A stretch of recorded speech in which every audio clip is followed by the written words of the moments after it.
when you hire a social media person, they have no logos to work with. They don't know what font you want to use. They have no idea what you sound like and what you want to put out there as your brand voice, tone, and positioning, and how to tell another person about your brand. Because the owner might say one thing, but everybody else that works in their office might say something else because of what they actually experience as staff members. Maybe they're burnt out, maybe they're having a bad day, and their owner contributes to a part of that. That's part of the brand too, is it's not just a consumer brand, you're also talking about a talent brand, and those two things have to intersect when you're creating your brand. It's not just a consumer experience. That consumer experience comes from the quality of your talent brand that you're putting together. How are the people that you're hiring? Do they like what they do? Are you inspiring them and encouraging them to do better? And in turn, they're gonna get back and create that consumer experience you're hoping to create as long as they're treated well. And so, I wouldn't think of branding as just a consumer activity. It's very much a complete brand experience for all stakeholders that are involved, down to the investor level. Hello, hello, hello, everyone, and welcome back to Scaling Practice Management, the show where we help practice managers grow smarter, not harder, brought to you by Talkie AI, the AI medical receptionist. I'm super excited for today's show, and my guest today is Jennifer Lagemann. She's the founder of NextJenn Copy, where she serves as a fractional CMO for healthcare and health tech brands. Jennifer, how are you doing today? I'm great. Thank you so much for having me. I'm super excited for our episode today. I remember the conversation we had before we started recording and preparing for the recording. We'll be diving into a bunch of things today. Yes, marketing adjacent and some others as well. So I'm super excited about that. But first, I wanted to let the watchers and listeners get to know you a little bit better. And today is a special day, you know? I shouldn't maybe be disclosing this, but today we're recording this on the day we launched the show. I just got off LinkedIn like an hour ago announcing the first episode, so I've got some good energy coming into this one. Anyway, so Jennifer, before we talk, healthcare and business and all that stuff, I wanted to ask you, what is the most fun thing you've done this year thus far, so the listeners can know you better? For sure. This year, my husband and I went on a trip to 4 states, including Montana, Wyoming, and both of the Dakotas. So it was really cold, almost colder than where we were. We're in Nebraska. And so we trekked all the way out there in probably some of the most tumultuous weather we've ever driven through. And we ended up having a really great time. Stayed at 4 different Airbnbs, one in each state.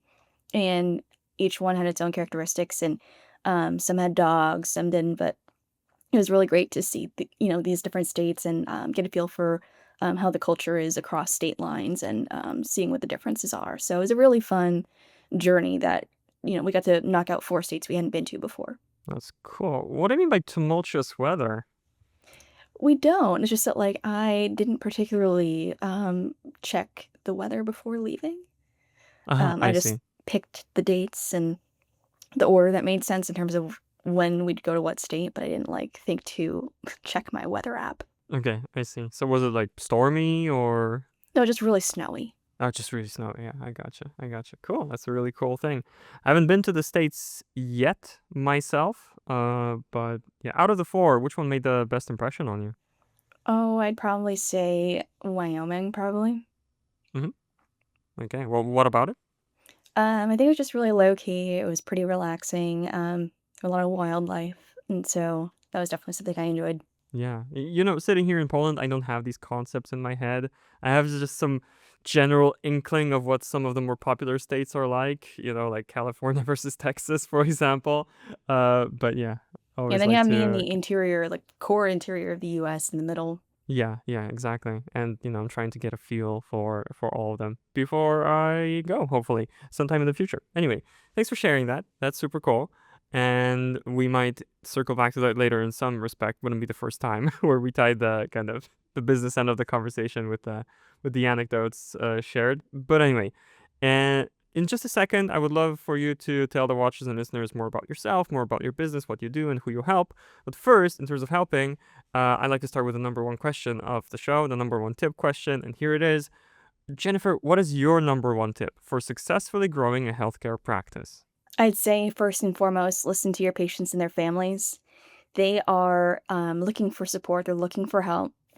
You are a guide to them and learning the healthcare system. It's something that most people don't understand, and even people that do work in healthcare it's something that it's very hard to wrap your head around. You might, primarily specialize in one aspect like, gastroenterology, but there's so much else out there that you might not understand even if you are, very expert, or senior in healthcare.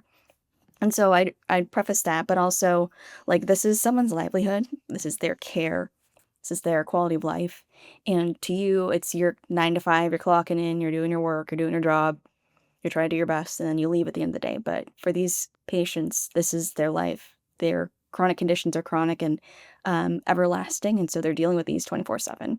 And so when it comes to things like picking up the phone on time, speaking slow enough so that people can understand your responses, or having bilingual support systems, may sound like an inconvenience or a barrier, or a cost, to your business, but these are things that keep people alive.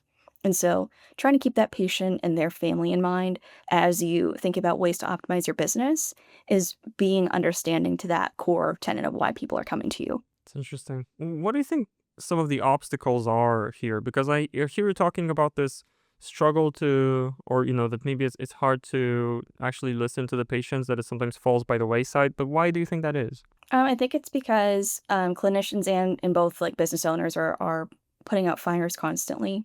So they're constantly in reactive mode, like, "Oh," they're not so worried about, like, one patient's care being late because they're stuck with a patient who needs them right now and has an emergency. They need to triage appropriately. They need to, um, you know, prioritize what's going on versus what could happen or what may happen. So it puts, that reactive care aspect in full zoom, rather than being able to look out and say, "Oh, well, if we zoom out a little bit, we've got a lot of patients who are falling by that wayside as you were referring to." And so we need to be able to look at the micro and the macro. So zooming out and also thinking big picture. Are we meeting patients where they are? Are we helping them the ways they need to be helped, and make sure that we give them the support and the language they need, or making translators and interpreters available. Yeah, yeah, I hear you on this, and I think this episode beats the record in terms of how quickly you said something that reminds me of the value of what we're trying to achieve here at Talkie with automating the phone calls with our AI medical receptionist, because it is, some people think it's about replacing the receptionist role, but not at all. It's about creating that space to be able to really listen to the patients, and that space is created by taking, off some of the mundane tasks, like somebody asking, calling to ask, "Are you open on a Sunday? Are you open Thanksgiving?" Or trying to get something simple done, like refill their prescription. Uh, of course, watchers and listeners, if this isn't your first show, you know about Talkie. If you don't, talkie.ai, check us out. It's in the show notes too. I won't belabor the point too much. That's great. So as promised, Jennifer, the rest of the conversation, I would love to dive, into your expertise a lot more. So be able to have that conversation, I think it will be super useful for you to tell the watchers and listeners. What do you do day to day? Who do you help? We mentioned you're a fractional CMO. What does that mean? Let's get into that. For sure. So, doing marketing is a very broad activity. So for me, that means, being able to be a strategist, but also to do the execution. A lot of clients might want a strategist, or they might want somebody who can just execute on a plan. So I try to come in balancing both of those needs, being able to put together the plan, do the plan. And so within that, that could be out of home advertising, like a billboard, or poster, digital display. That could mean managing social media, and that could be, public relations, brand building, brand strategy, rebranding. Um, Really, the entire gambit as it relates to marketing is something I could do. So, like performance marketing, brand marketing, life cycle. That could be email, really any channels. And so that's been for caregivers, caregiver recruiting, clinician slash talent brand. That's been, also working with, healthcare technology companies. So helping startups is also, as well as established companies like, national home care franchises. That's my core background is, home and community based care, but I've worked with hospitals, health systems, and, hospice, home health, everything in between. It sounds like a real breadth of experience. I'm curious, how did you end up doing this? Did you start in healthcare early, or was that a pivot? How did that happen? For sure. So I was a family caregiver for 7 years with my grandmother back home in Massachusetts. And so, it was a really challenging time period for my family as we were figuring out how to navigate all of this and, picking up shifts, if you will, as time made itself available to us. And So it really opened my eyes to how much care is provided in the home. Retroactively speaking, I didn't know that then. But that really opened my eyes to, like, what different career options would be open to me, but then she passed away my freshman year of college, so that was a kind of inflection point for me as I reflected on what I wanted to do with my career, and so I started working at a local home care, agency as a caregiver.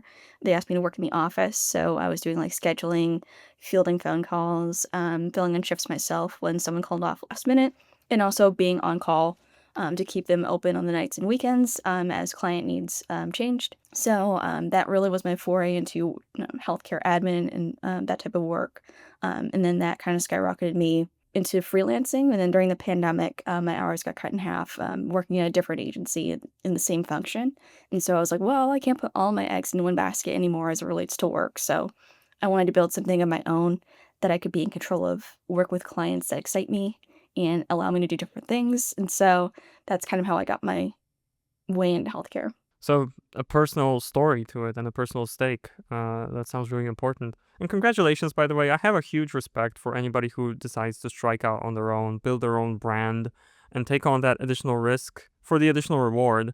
I think it's quite exciting. I've only done a little bit of freelance work, throughout the course of my career, but like I said, I have huge respect for that. So I'm curious to ask, since we're talking marketing, and this is a little bit of a black hole for me because being a marketer myself, of course, I'm tempted to talk about that.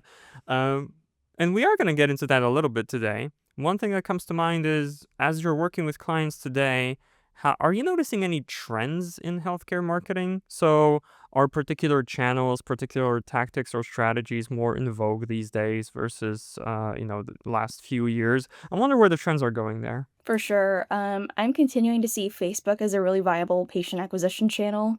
It's been pretty consistent, across the years, but mainly for an older demographic. But it's pretty solid across the board as you're talking about like all demographics. I will say, I think search has been a bit more rocky as of late, especially with generative AI and automated searches that come up when you're searching in Google, for example, and people now resorting to TikTok and ChatGPT or Perplexity, personally, is what I use, but turning to other channels for search. Like TikTok is where I go for a lot of different searches, especially when it comes to like recipes or things like that. But people do a lot of influencer marketing in healthcare on TikTok to influence public opinion. So I think it's a very interesting nuance, especially with how the app's been like banned, unbanned, now looming ban. And so it's just kind of like interesting to watch this unfold in real time. And you have other more newer social media platforms opening up like Blue Sky and Threads, which people are still kind of feeling out. That I don't really have experience in, but I'm still following just to kind of be in the know. But I'd say search is probably not gonna be as strong of a channel as people thought it was, at least not for the original purpose. Because with AI and ChatGPT and things of the sort, people are creating content in bulk and just being able to produce content at speeds that we've never known before, but that also makes a lot of room for a lot of content to look alike, sound alike, and just inundate the search results with nothing that's actually original. And so I think that we're gonna see more brands hopefully look at original thought leadership, data-backed research, just having their leaders share stuff that isn't readily available on anyone else's blog or news outlets already. Just sharing stuff that they know they've learned they can back up with data or insights from their technology systems or data gathering, and just being able to share stuff that hasn't already been shared. And so you see a lot of this on LinkedIn, but my hope is that other brands will pick up on content that's really telling a story, telling patient stories, and you're really getting into that nitty gritty part of what makes healthcare a really great place to be at, whether you're a patient or a clinician. Yeah, that's really interesting, and it's clear that you're really passionate about this, as am I. What you're saying brings to my mind this one scenario that I hear about. I don't think it's a likely scenario. However, it's one that comes to my mind every now and then, and it does now, where there is one way that AI could reasonably crash and burn, and that is kind of the snake eating its own tail, I heard and read that the way to break one of these AI models is to start feeding it its own output, and that's where it's actually starts to get lost, and the instead of being like a smart assistant, the output starts to become bogus. And I wonder, with the amount of AI content that's being published these days, just for SEO purposes, whether and the crawler of ChatGPT can't reasonably discern what it's actually taking as input. But we're getting very much into the weeds here, and I think that warrants like a whole separate conversation. I want to pivot from here and take you to a topic of our previous conversation before we started recording the show that I definitely wanted to pick your brain about, and that is branding. So I wanted to spend some time here and to lay out the thoughts here that I have initially. I feel like I want to ask you first and foremost, why is it important for practices to pay attention to their branding? It seems like as long as I say, what kind of specialty I am in and the branding isn't entirely, I don't know, embarrassing in some sort, as long as it's clear, that should be fine. But I'm sure there's more depth to it. So I would love for you to tell us about that. For sure. And so, especially for in-person, on-site clinics, people are driving by all the time. So you have this foot traffic and, regular traffic that's driving by your real estate. And so it's really important to be able to grab people's attention. And that's where branding comes in. A lot of color psychology, color theory, and things of the sort that come in, like people like red as it relates to like the McDonald's arches, and the McDonald's brand. And you could just put the arches anywhere and you'd know that's McDonald's. And so you might not have as big of a brand or, as much awareness, but when people drive by your location, if you have a nice sign with very clear fonts, it can make it very easy for people to identify who you are, but also like what you do. And so that's one touch. If somebody drives by your place on their commute, that's 2 times because they're going there and back. And so that's already 2 touches just by this person being on a commute and driving by where your location is. And so your in-person presence has to match your online presence as well. So if you're, handing out brochures and you have high quality care, you've got responsive care, responsive staff, high quality customer service. If you have all of these like differentiators that you put, on your website, on your brochures, on your windows, for example, you've got to be able to back that up with what you're actually providing. And so brand building isn't just a logo or your colors, your fonts. It's also being able to match what you say online and what you say out loud into practice, in your practice. And so I think that's really the power of branding. People remember that. People know Apple because of the logo, but also the way that their phone smells when they open the box, the way that they get to peel off that plastic off their phone for the first time when they're opening it, and that classic cursive hello that comes on the screen when you're opening your phone for the first time. And so, like, it's known for that experience. Like, it is a very high cost phone, but they also pride themselves on that experience and being able to provide, a really cool luxury product that is somewhat accessible. Yeah, yeah. And sorry to cut in there for a second. So, if you take a look at the average practice, the ones that you've encountered, maybe worked with, maybe not, where would you say typically they're falling short in terms of their branding? Like what are some of the most common mistakes? I'd say one, they usually don't have brand guidelines. And so that means that you have an owner who bought a sign maybe 10 years ago, hasn't updated it since, and it's getting weathered. And then when you hire a social media person, they have no logos to work with. They don't know what font you want to use. They have no idea what you sound like and what you want to put out there as your brand voice, tone, and positioning, and how to tell another person about your brand. Because the owner might say one thing, but everybody else that works in their office might say something else because of what they actually experience as staff members. Maybe they're burnt out, maybe they're having a bad day, and their owner contributes to a part of that. That's part of the brand too, is it's not just a consumer brand, you're also talking about a talent brand, and those 2 things have to intersect when you're creating your brand. It's not just a consumer experience. That consumer experience comes from the quality of your talent brand that you're putting together. How are the people that you're hiring? Do they like what they do? Are you inspiring them and encouraging them to do better? And in turn, they're gonna get back and create that consumer experience you're hoping to create as long as they're treated well. And so, I wouldn't think of branding as just a consumer activity. It's very much a complete brand experience for all stakeholders that are involved, down to the investor level. That's really interesting. The connection you're making here is a really novel one for me, to go from branding to the way your talent behaves at the clinic. And obviously, it makes total sense. But it's something that I think maybe some of the watchers and listeners haven't thought about or haven't made that connection, as I haven't. So what you're talking about is like branding. The way I'm hearing it is like branding as like the whole impression that your business is making on people, which is kind of, it's almost like the definition, right? I wanted to circle back to brand guidelines for a second. I imagine somebody's listening to this and thinking, well, okay, this is one of those things that have been laying in my backlog forever, as one of those should do one day type of things. Do you have anything to offer them as like an easy fix of, okay, don't think of it as, I mean, not to steer you too much here, right? But I imagine there's like a minimum viable brand guideline that you can create. What are the elements of that? For sure. Before even doing that, I would recommend reading Building a Story Brand by Donald Miller.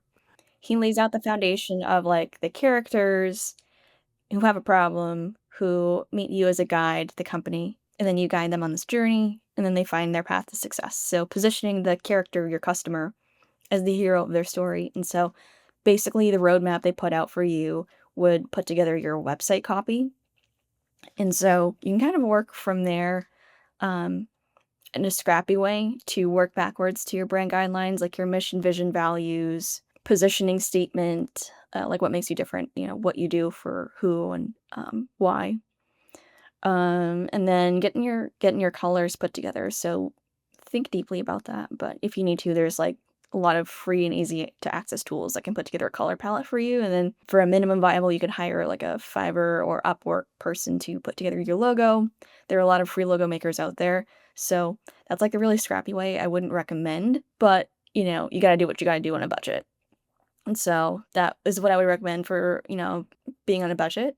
But if you're looking for better, there are a lot better options out there, and I'm happy to guide you through that. Yeah, yeah, exactly. I mean, I should say, if any of you watchers and listeners are curious about this is what Jennifer does professionally, so reach out to her if you want professional guidance.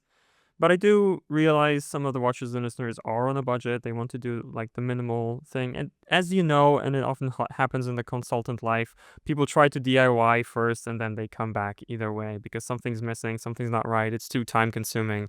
You don't wanna have to do I mean, things twice, but, yeah. when you're working with slim margins, you're working in a high turnover workforce, you've gotta work with what you've got, so I completely understand and empathize. So that was good advice. I would add, I'm not sure if you would agree, but these days, if I were to think through my brand, building a story brand is a great recommendation. I love that book. Come back to it often. I was even thinking of the brand villain for Talkie.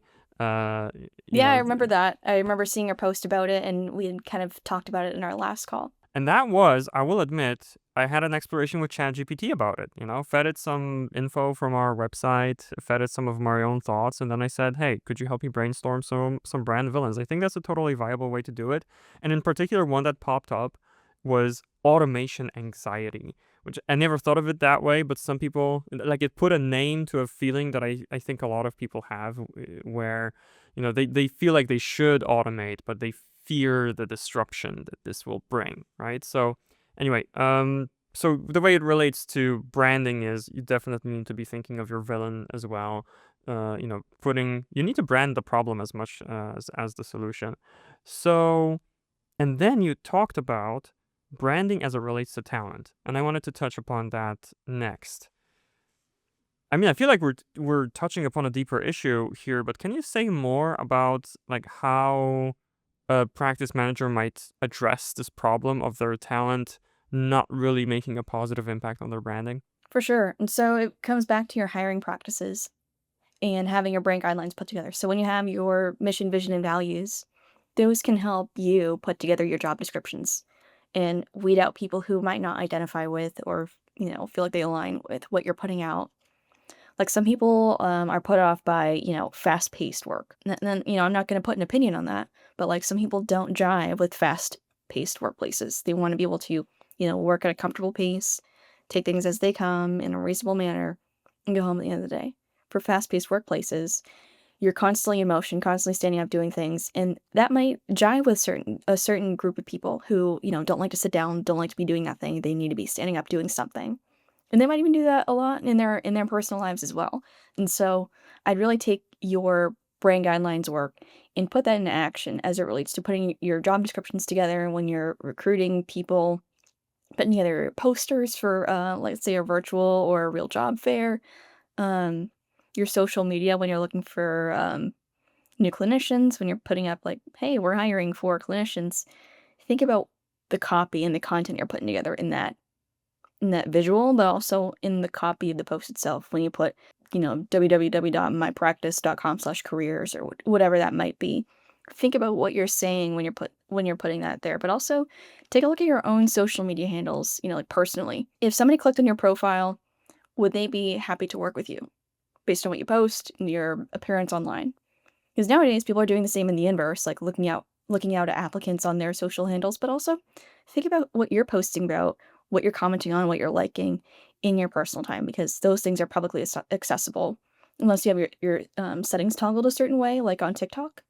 But do be mindful of that as you're looking for people to work for your company. And it does go as far as you're saying. You need to take a look at your personal handles as well. I'm guilty of this. When I was, thinking of joining certain companies, I was looking up the people working there, not just on LinkedIn, because it's a big decision to join an organization, and you want to make sure it's the right one. 2 companies ago, I was working at a software house, a software development company. Here in Poland, it's popular to call them software houses. And when the employer branding team was doing that. They were putting together their like culture book or like their guidelines for hiring. One of the questions they asked themselves, which I think is a really productive one, is not just who we're looking for, but who's already on board. What kind of group of people have we got here, and who would fit well with that? It's not about creating like a monoculture if everybody's the same, but like you said, if we're finding that we prefer to be fast paced or prefer to make things maybe a little bit more personal and bring more of our personal lives into work, which people have a lot of polarized opinions on, then it needs to be reflected. And the job descriptions are a great place for it. When I was applying there, the last line of the job description read, "Be sure to include the following legal gibberish in your application." You know, the rest of it was thoroughly professional, but that gibberish line made me feel like, okay, this is a company that takes itself seriously, but not too seriously. And I really gravitated towards that. It really helped me make the decision to apply. So that's a memory that brought up. And the next thing I wanted to ask you about, related to branding, is again coming back to the conversation we had before. This is one of my main goals for today to ask you about is sometimes you create a brand for your business, in this case, your practice, and then you're faced with the prospect of doing a rebrand. I would love to get your thoughts on rebrands. Let's start with, when would you know that a rebrand actually makes sense for you? Because it's a big investment, it's a big decision. So, how do you make sure that you're actually warranted in making that decision? This is something I'm still exploring a lot of, but in terms of like common symptoms, you might say, is like maybe you're launching a couple new products or features, and so you want to make sure that you're giving your brand enough room to flex. Like if you niched yourself down to a specific thing, and now you want to offer more services or more products, and your original brand doesn't quite jive with that because it's too narrow and confusing to people who might come on your website and just say like, let's say you only do gastroenterology and your brand is like GI something, and now you want to offer obstetrics, for example. That brand name won't last you with adding these additional service lines because it's just too confusing. It's too dissonant. It's just not going to work. And so if you're expanding services and trying to attract a broader demographic, if you're trying to rebuild your reputation and you're grinding against gears trying to get there, a rebrand can be an exercise that helps to rebuild trust because now people can latch onto this new name, the new logo, the new colors, and have something new to associate it with. And you try to pull it off really well and, fix the things that need to be fixed that broke that trust in the first place. That's the actual key, not just a new coat of paint, but also fixing the things that cause your reputation issues in the first place. And so Another common thing I'm noticing too is outdated websites. So if your outdated website is no longer serving you, it's clunky, multiple clicks to get to the information you need. Sometimes people have resorted to doing a complete rebrand and updating their whole visual identity and also updating their content, getting their new copy written, telling a new story that really just vibes with what they're trying to do. I think just a lot of it comes down to alignment. Is your current brand aligning with who you currently are and who you want to be?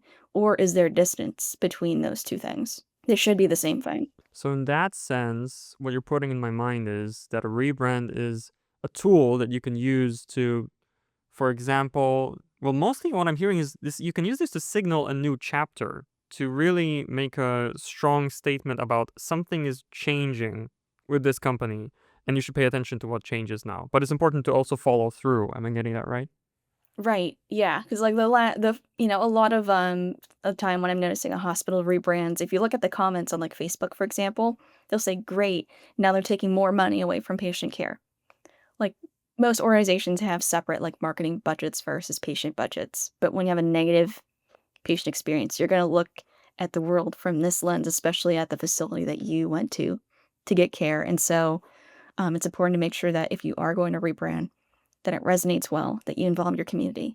Or so you can respond to comments like this and say, "We involved patients at every level of this rebrand, from the brand name to the colors they liked to coming up with our new tagline. We involved patients and people in the community who live here.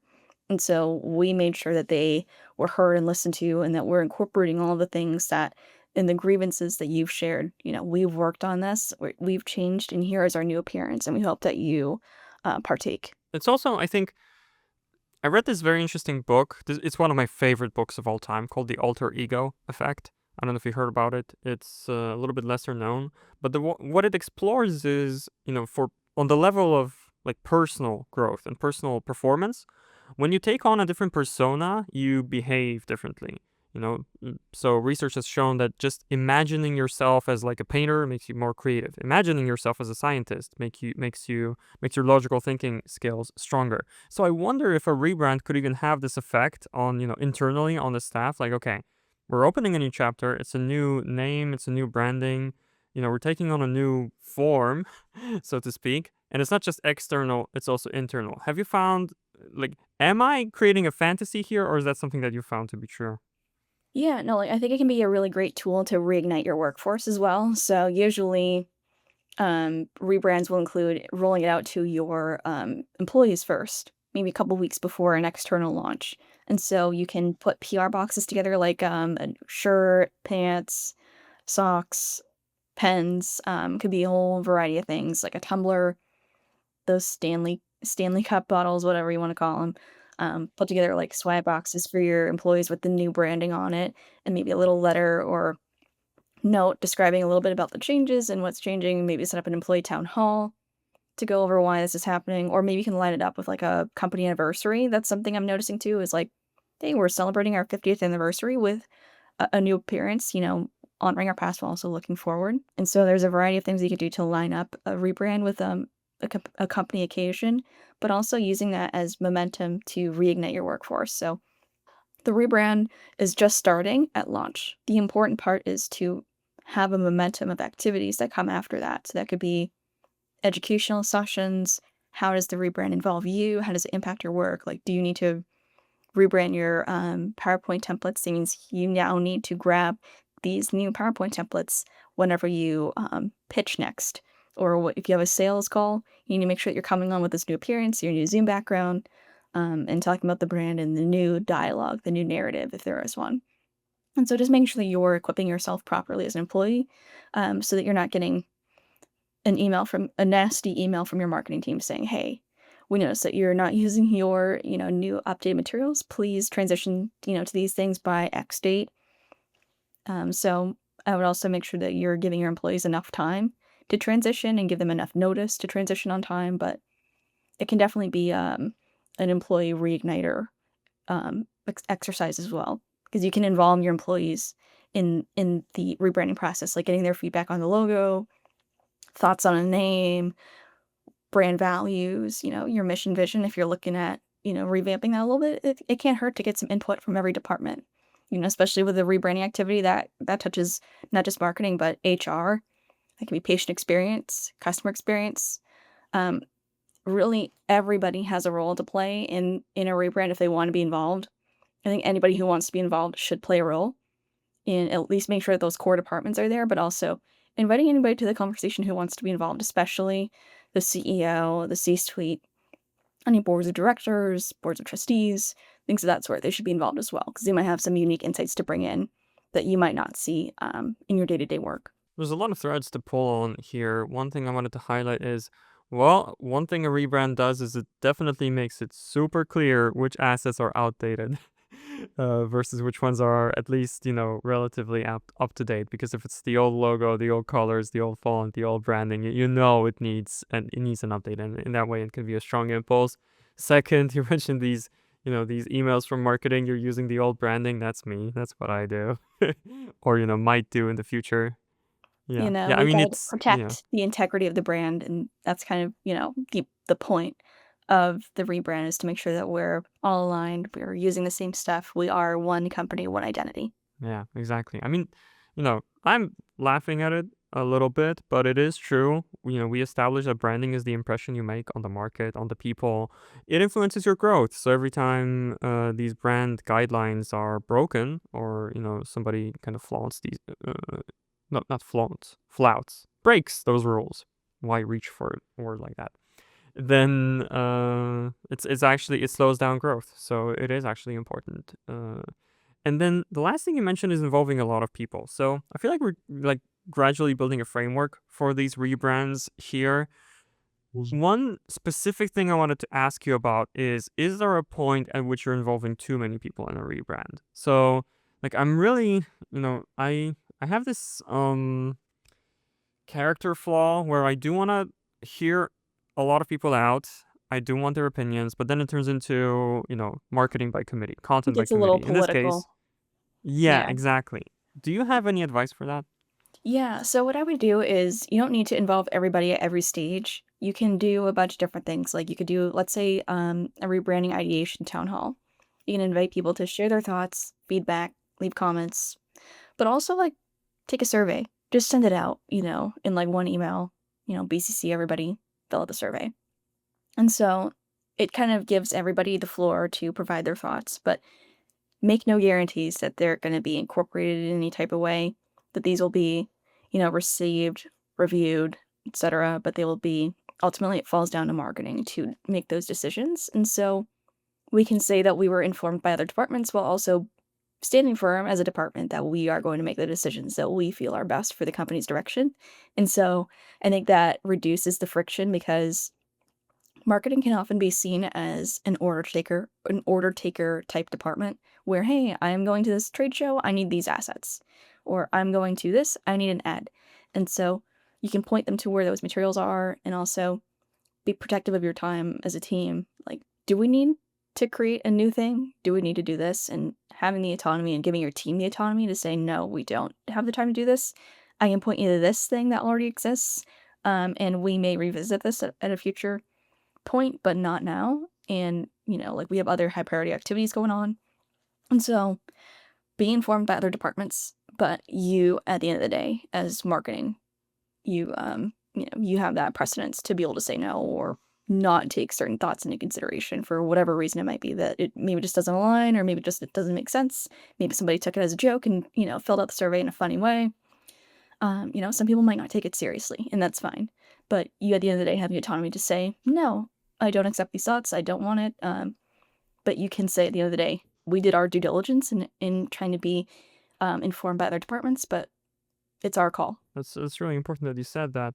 I have a feeling like we're building. I wanted to add one thing to what you mentioned. Not just communicating that marketing has final say here, but also, I think it's important to, you seem to be thinking about this rebrand process in stages, and I strongly agree with that. And I think it's important to clarify when one stage ends. And for example, there's a freeze on, the ideation stage, and now we have an idea, but we need to think of the execution, or we need to polish the idea that we landed on.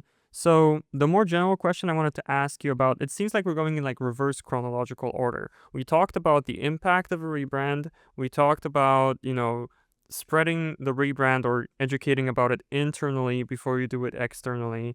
Now we talked about this ideation town hall, which might be with employees, but I feel like we've got like, stage 4, 3, and 2 without going through stage 1.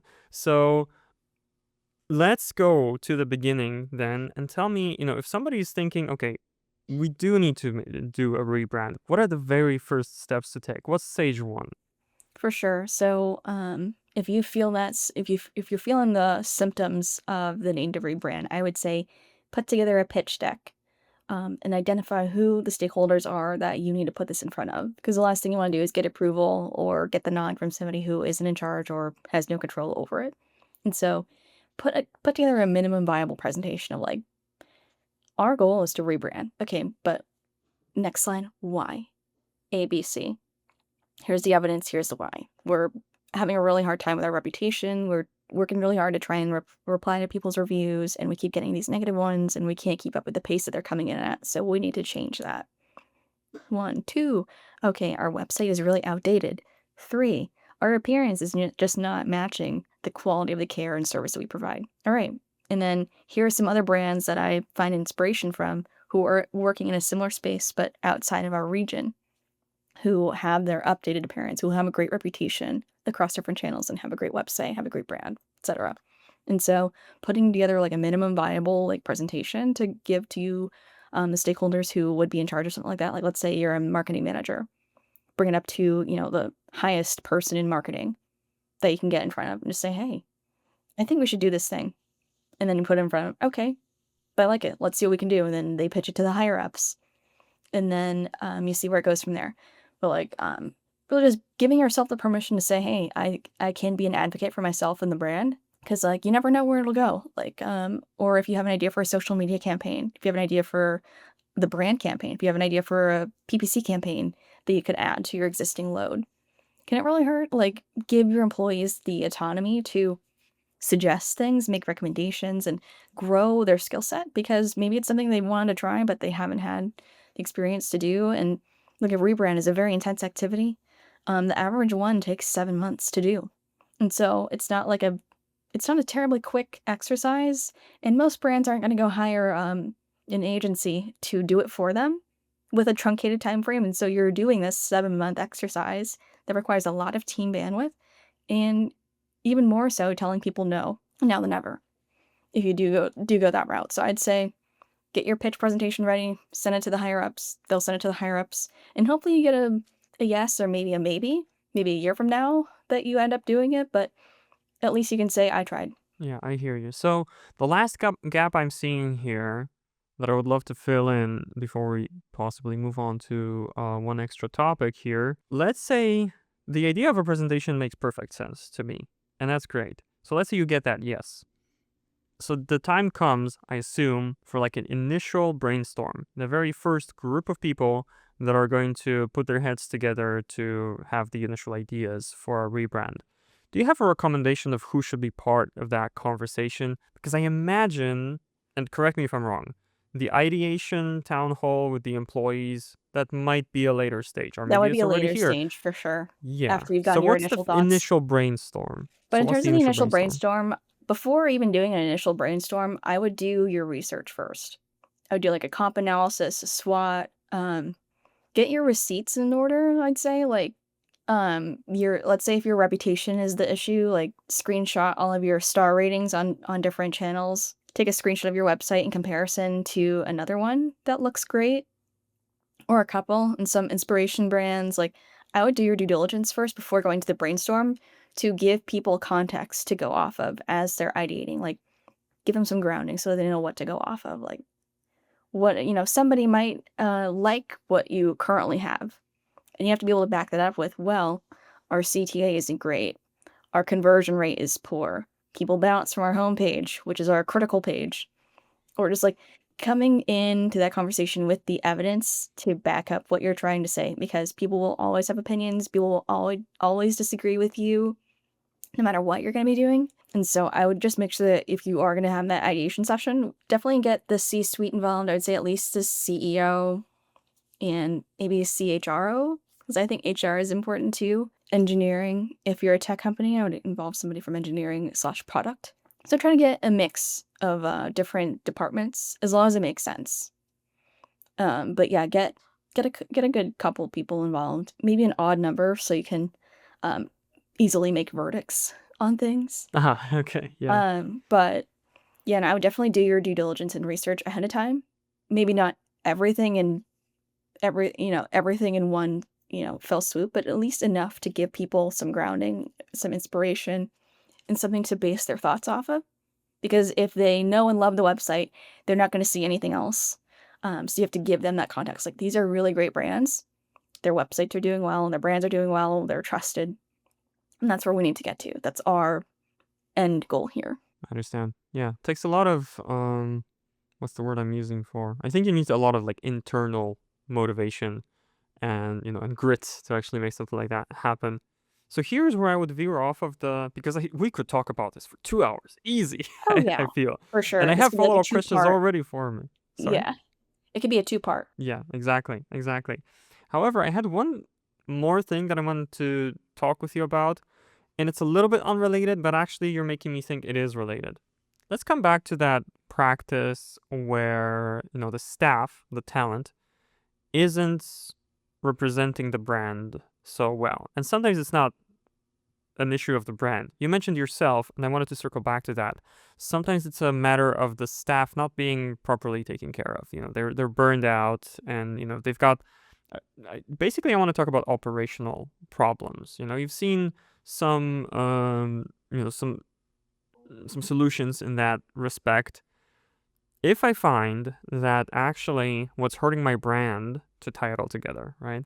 What's hurting my brand is this operational efficiency, this burnout within my staff. Like it's very hard for them to be, cheerful and smiling at patients when they're constantly overwhelmed.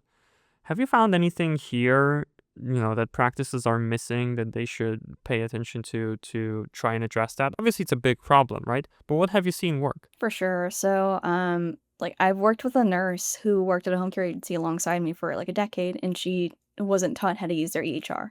So she had to delegate the file to someone else who could just put it in for her. And so I showed her how to use the platform the way that she needed to use it, and so she was able to put them in. But educate people on the full features that your EHR offers. They might offer valuable insights, like let's say a report they didn't know that they could run that would give them, easy access to data that they're having a hard time manually finding because they didn't know that this report existed. And so I'd say make sure that you have some people who are fully trained in your EHR, have them train other employees who might not know the EHR as well, especially for people who might have those documentation errors, who are burnt out and not documenting for whatever reason. And so identifying those people who are having that issue and then combating that with training, and also just like offering educational sessions, offering maybe a seminar with like a cool speaker. Like, motivational speakers might sound cheesy, but like it's a great way to get your employees together in a cool environment, paid, with a dinner or something like that. Like something to kind of like an employee bonding activity. And also use that as a forum, maybe like the last 5 to 10 minutes, to listen to your employees, to kind of get them to tell you what they want. Maybe you can transition to a 4-day work week. Like, half your employees work Monday through Thursday, half work Tuesday through Friday, whatever that schedule might look like. Maybe they want more PTO. Maybe there should be more rewards for seniority. Maybe they want better maternity and paternity benefits. Like, ask them what would be helpful for them to feel better about their work, or offering better wellness benefits, like comping their gym membership, or, like giving them the resources to be successful so they don't have to worry about as much. That might, help with the burnout aspect. That was a really cool collection of ideas that you shared here. And I do agree. Like, I'm one of I shouldn't say few because there's tons of different types of people, but like motivational speakers, for example, they get a bad rap. I've attended like 2 or 3 events of that sort in my lifetime. And I enjoyed it. I remember to this day that it's so much different than watching one of those on YouTube. It makes such a stronger impression. And I do feel that this could be an opportunity, to take like a maybe close the practice for a day and really focus on what's happening inside. Have a speaker, have a workshop, not necessarily everything at once, but also have like a discussion forum of like how could we, leadership, better serve you, the staff, to enable you better. At the same time, I love how you mentioned that this is also, surprisingly, a software issue or more like education on how to use the software. Because with EHRs, I had this binary thinking of you either have an EHR or you don't. When you have an EHR, your life is easier. But it's really not that simple. And I should know as a marketer, I've used HubSpot before, and there's, so much that HubSpot can do. And if you're not educated well enough, then it can actually, you're not getting the mileage out of it, and it's an expensive piece of software, as EHRs are also. So I'm glad that you mentioned that, and I hope that watchers and listeners are gonna get something out of that, something useful, and have a look at, because I really do believe at practices as well as health tech companies, like sharing good practices on how to better use software. We spend so much time on computers, being more efficient with it can only help.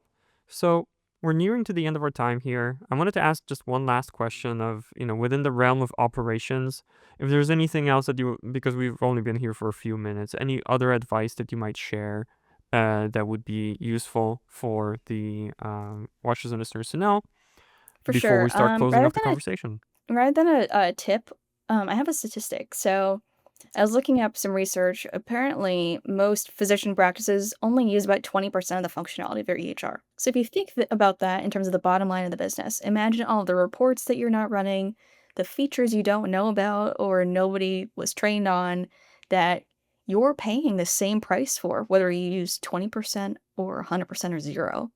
Like that's money. This is a cost. You're investing this every month. Sometimes it's a per patient model, per employee model, whatever you might be looking at. But think about the lack of ROI you're having when you're only using a fifth of its total functionality. And so that might give people some context as to like why that training aspect might be so important. And to get more mileage out of your HR. And so it might be just like, an opportunity to kind of rethink and, reflect on, how good your EHR is. And maybe you actually do need to switch. Maybe it's just really hard to use. Maybe it's too many clicks to get to things and too time consuming and cumbersome. I'm not here to say like, oh, it's just a training problem. It could be a training problem. It could be an ops problem. It could be just the system itself could be the problem. And so, a lot of the systems that we use today in healthcare are outdated. Technology is about 20 years behind as it relates to healthcare. And so I'd give that some breathing room, but, it might also indicate an EHR switch. If people aren't using what it can do because they don't know, things should be relatively easy to find. You should be able to find whatever you need with a search bar if you can't readily access it. So, food for thought. Yeah, I like that. I like that a lot. Thanks for adding that in. And oh gosh, we touched upon a bunch of things today on this episode. I definitely feel like there's more to talk about, but well, the time runs out always first before I run out of questions. We'll call it here for today, but definitely thank you so much, Jennifer, for sharing what you know. And the last question I'm going to have for you is, of course, where people can find you, follow you, where should we direct them? For sure. So you can find me on LinkedIn, Jennifer Lagemann, or on my website. It's NextJenn, JENN Copy, COPY.com. Okay, that's lovely. Yeah, we met I think on LinkedIn initially, so that's a great place to start. And you share some content there, so Jennifer is a good person to add to your network. On the other hand, if somebody's meeting Talkie for the first time or scaling practice management for the first time, hi, super glad that you joined the show today. Make sure to, as it is now possible, as of today, as of the day of recording, subscribe on YouTube, follow us on Spotify, Apple Podcasts, or wherever you get your podcasts. We touched upon burnout here. We touched upon software. We touched upon branding. I would be remiss not to mention Talkie again as, the AI medical receptionist that's going to help you make a better impression and create more room for human interaction by automating some stuff like frequently asked questions via the phone, or scheduling appointments, rescheduling, canceling, prescription refills. There's a bunch of those things that you actually can automate if you overcome your automation anxiety, to tie this back. And go to talkie.ai to find out more about that, and follow us on socials and just click all the things. Thank you all so much for that. Anyway, Jennifer, thanks again for joining us today. Did you have any last thoughts to share? Because I'm about to hit the stop button on this one, work on editing it and getting it out into the world. Nothing from me. Thank you for having me. Yeah, thank you. Thank you so much. And thank you so much, watchers and listeners, for joining us here today. And I will see you next time. Bye-bye.